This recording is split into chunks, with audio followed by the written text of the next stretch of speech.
Here's the real truth. This home was built up to code just 2 years ago, and it's already got mold problems. This is what we call a hot attic. The attic gets so hot and humid that everything just starts to sweat up there. Unfortunately, builders don't want you to know that you can hire third-party inspectors to evaluate their work. It's very similar to hiring a mechanic when you're buying a used car. These conditions will only exacerbate the lumber mold we found up there. Follow my page for more tips and tricks before buying or building your next dream home.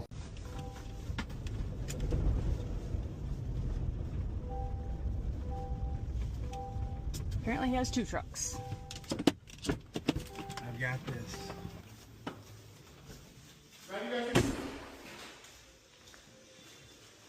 I don't give a fuck what's on the floor.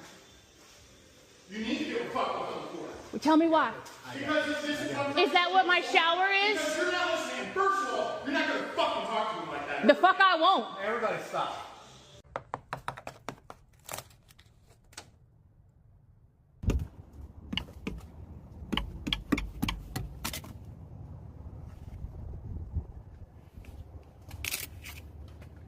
All right, so I passed the homeowner on the way out this morning, and they said, we just spent all day yesterday cleaning up and getting ready for this inspection. I hope everything looks okay. I asked if they gave it a hot spit shine. They didn't know what I was talking about. So I thanked them and started the inspection. Now, after seeing this shower, I want my thank you back. That ain't right. Yeah.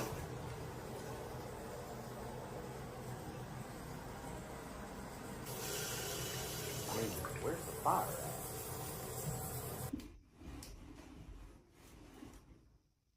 That ain't right. And I probably shouldn't be under here.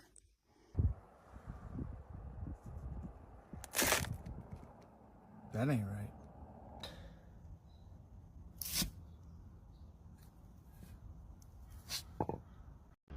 Have a look at this, and this is considered an act of God by the builder, knowing this house is brand new.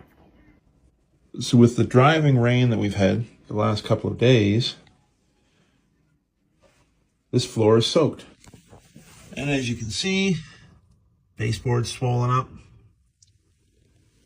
And right outside this window is the corner of the home where the prevailing wind was pushing all the water, but act of God according to the builder. Also another area, the front of the home, remarkably, another act of God in this brand new home. So what do you think? Is this an act of God problem, or is this an act of incompetence and lack of accountability problem from the builder? Let me know in the comments. You might get some shit as a buyer about doing a home inspection on a brand new build. Your agent, because you should be working with an agent if you're buying new construction, you need somebody on your side, needs to negotiate an inspection period and that you can ask for repairs if something is wrong. In this situation, by this commenter, they did a sewer line camera on a brand new build and there was a low spot underneath the driveway. So all of the concrete had to be torn up, the sewer line had to be redone, and then the concrete repoured. That was probably at least $5,000 to $7,000 that the buyer would have had to take care of later on down the road when they sold that house and somebody else did a sewer line camera. In some new construction homes, in their contract, it actually says you can't inspect it. So you have to make sure you know what you're reading and negotiate what you need. And obviously your agent should be helping you with this. Here's the inspections you should do at the very least on a new construction. Roof inspection by a roofer, a general home inspection, a radon inspection, and a sewer line camera. Now, if there's other ones you want to do by like electrical and plumbing or HVAC to make you feel more comfortable, by all means do that. Last time you bought a new construction home, what inspections did you do and what did they find? Questions asked me. Follow for more tips from your real estate bestie. Listen, so my friend got a new build property off plan. Off plan means you don't get to view the property. You reserve it before it's built or before the building is finished. She finally moved into the property after going through all the processes of buying a house, only to realize that her living room does not have a window. You know, these new build properties, they have glass walls from top to bottom, and she had something similar, but it opens into her balcony and the balcony only has a door. Apart from that, there's no other place in her living room that has a window. So she said, okay, it's mostly cold in the UK, I'll take it like that. only to realize during summer that it's so hot she has to open her door, and when she opens her door, the flies are coming in and there's no window to just open slightly to avoid all that from happening. These are some of the reasons why you need to be very careful when buying your new build property, especially off plan. Because you think it's new, they'll be doing everything perfectly. But one thing about developers is they will try and cut corners to make sure that they make the most out of the property. And after that, they will give you restrictions on what you can do. Now, she can't even place a window in the property because there are restrictions of what you can do to improve the property. And making any alterations that affects the outside look of the property is not allowed. How can you spend 300k plus to buy your own property and you are stuck with this silly problem? Let's be careful out there. Hot take. I don't like new construction homes. My name is Bailey Luthi. I'm a realtor in New Hampshire, Massachusetts. And let me tell you why. So I used to have these clients and they were looking at the most incredible houses. We're talking $3-4 million homes. And in this community, the homes that they were looking for were pretty much all newly built. Basically, they would buy up a very normal house, tear it down, and then build a big giant one. They're like supposed to be the most incredible, like luxurious things ever. And the reason why I hate new construction is because the quality of construction on these $3-4 million homes was medium. I'm sorry, if you're spending that much money on a brand new home, it should be perfect, absolutely flawless. The things that I saw, shelves with paint that was already chipping. This house has never been lived. Baseboards that were starting to like peel off the walls and they were just like held on by like little strings of caulk. Like, did you not nail them in? Corners on everything. Nothing was ever made. Not like pretty and like, oh, we made a nice 45-degree angle. No, none of that. The number of homes we saw where the floors either were gapping or buckling because they were just installed wrong. When you put flooring in a house, it needs to like acclimate to the home for like a period of time. It's flooring. This isn't that complicated, right? It would make me crazy. Ugh, defect, ugh, defect, ugh, defect. $3 million, brand new, should have no defects. So this is why I hate new construction. If you know a builder who knows how to make things that don't suck, I would love to be introduced to them so you can change my mind on new construction. But yeah, that's my real estate hot take. I don't like new houses. I want to see the old ones. They're just built better.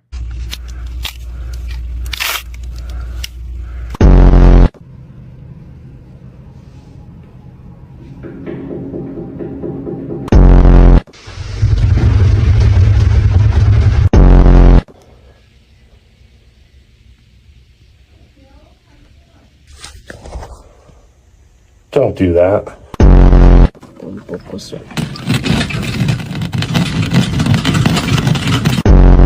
And look at this one, barely holding on. Barely holding on. Well, that one's not even close. We make contact here, not here. On the back deck, I don't know if you can see this, we have a row of nails that just stops. And yes,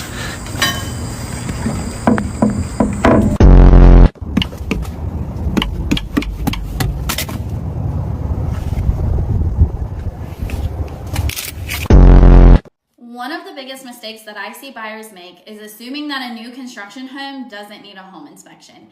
And just because it's new, it does not mean that it's perfect. I personally have seen brand new homes with plumbing issues, missing insulation, electrical concerns, sometimes roof defects and items that simply weren't completed correctly during the construction process. A home inspection, it's not there to scare you, you guys. It's literally there to protect you. And I personally believe in inspections so strongly that I pay for my buyer's home inspections, including on new construction homes. That's how important I think they are. Because in all honesty, like, you guys are making one of the largest purchases of your life, and having a professional evaluate the property before you close is going to give you so much peace of mind and help you understand exactly what it is that you're buying. Will every inspection uncover major issues? No, right? That's the reality of it. But if there is a problem, wouldn't you rather know before the keys are in your hand?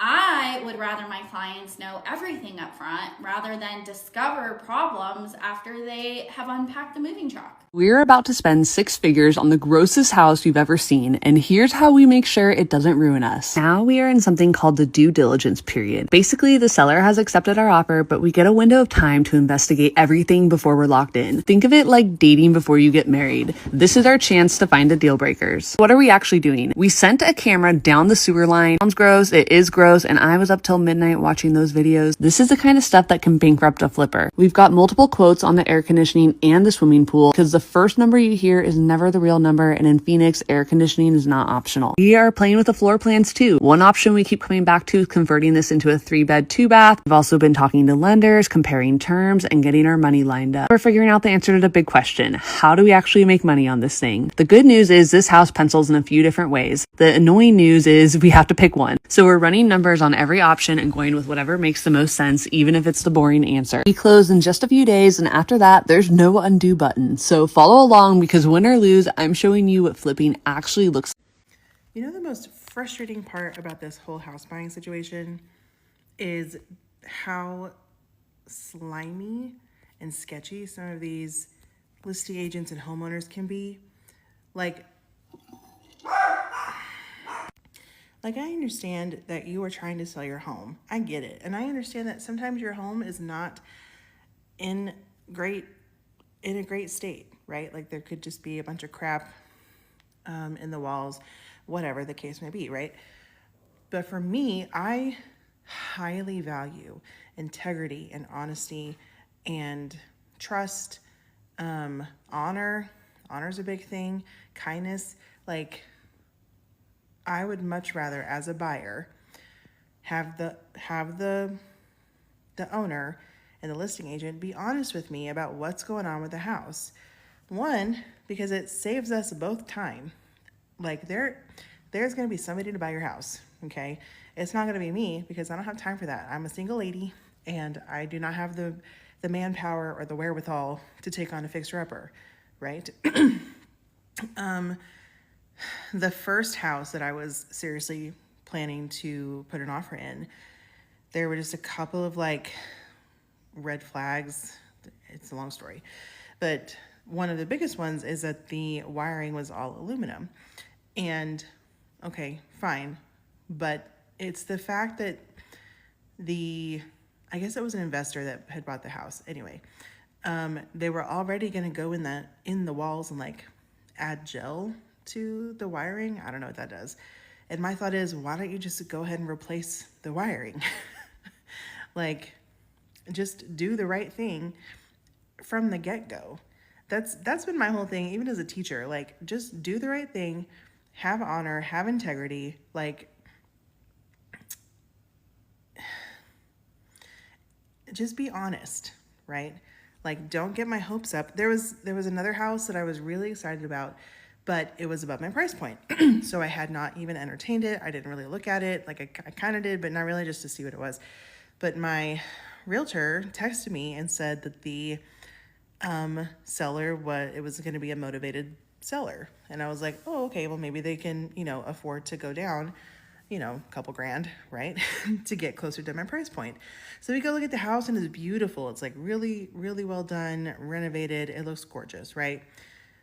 So I'm like, okay, cool. Let's put an offer in. Well, apparently like the owner is like upside down or something. Like he has to sell. He just can't afford to go down. But I'm like, if you would not have told me that you were a motivated seller and put it, which this is on me, I assumed, and I shouldn't have assumed, but if you tell me you're a motivated seller, that tells me you're open to negotiations. But if you are literally like in the red with the bank because of the house that you bought and invested in and put time in, you need to disclose that. I am so tired of getting my hopes up on a house only to find out that there's a bunch of stuff wrong with it, or that they're hiding stuff cosmetically. That's another thing too, is we looked at one house, it was priced really, really low, and we're like, why is it priced so low? Because it looked really nice in the pictures. But when we got in the house, we started to feel like the foundation issues through the carpet and stuff like that. Like, it looked really pretty on the outside, but we could just sense and we could tell like, they're hiding stuff in this house. And I just don't have time for that. So I need to find a seller that is honorable. Like, just, if there's things wrong with your house, I want to know, because then if I have the ability to fix it, I will try to. I'm not saying I'm going to pull walls out and whatever, but like, if there's stuff that I can't afford to pay for, I'm going to try to do that, right? But I would much rather find a seller that is going to work through the lens of honor and integrity and not waste my time. So that's my rant so far on how the house buying stuff has gone. Because side note, the house that I put an offer in on Saturday, they decided to go with a different buyer, which is fine.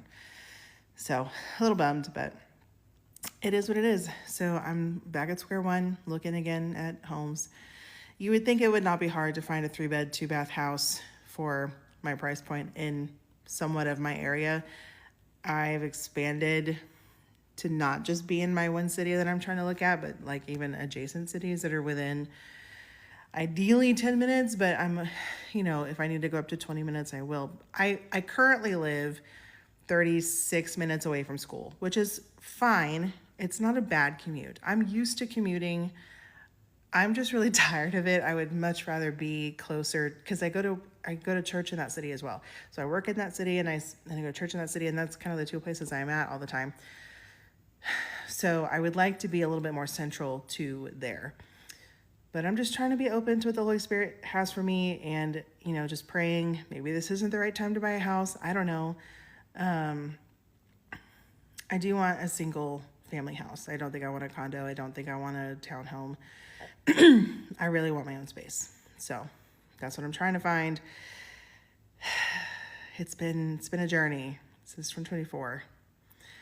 Once it's all said and done, I'll tell you more about the story, because it's been really cool. It has been the Lord so far, just with like the way that like the finances has come together.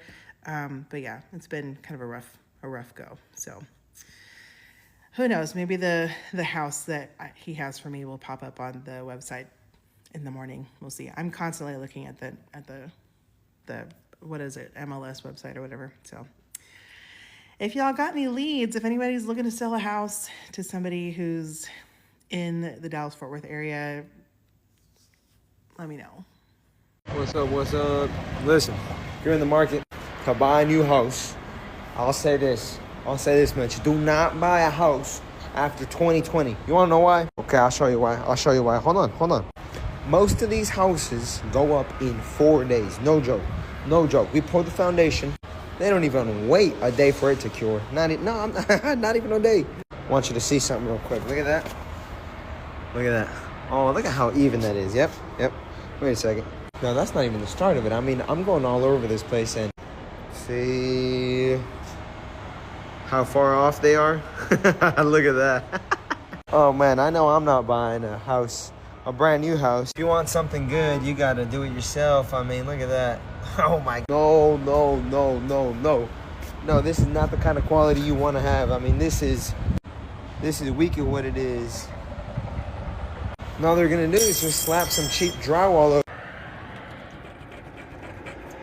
All right, 2025 new construction. It's a beautiful home, but at the end of the day, that's what a guy like me is here for. So here's what it's going for right now. Let's see what we got. Well, that's certainly not the safest place to put a hanging light fixture, but hey, they told us it's here, so that makes it okay, right? Looks like we've already got some thermal expansion in action.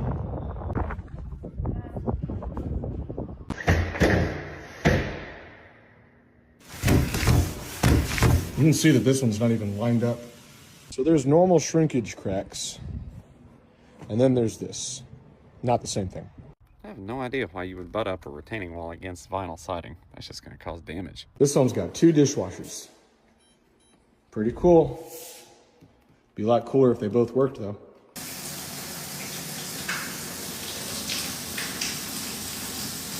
By the way, there is power to this outlet. Just to confirm. I don't know why they didn't decide to put raised platforms underneath these condensers, but just because something complies with the minimum standard, it doesn't make it a great practice. Not even level, by the way. If you look close enough, right over here, where we can see this parge coat starting to come off the concrete, that's a foundation crack starting to form. We thought we'd seen it all.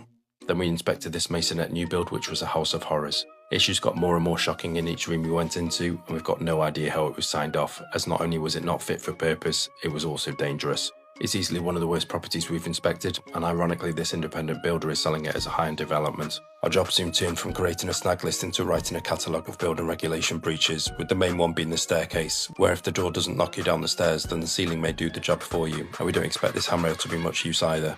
In the kitchen, the extractor fan was pumping all the air through the cupboard as if not connected it, and they haven't even installed the carbon filters for it to work. They've cut the end of the worktop too short, so they've just bodged the end of it with some quadrant. As well as the leak, the plumber hasn't even bothered installing a trap for the sink.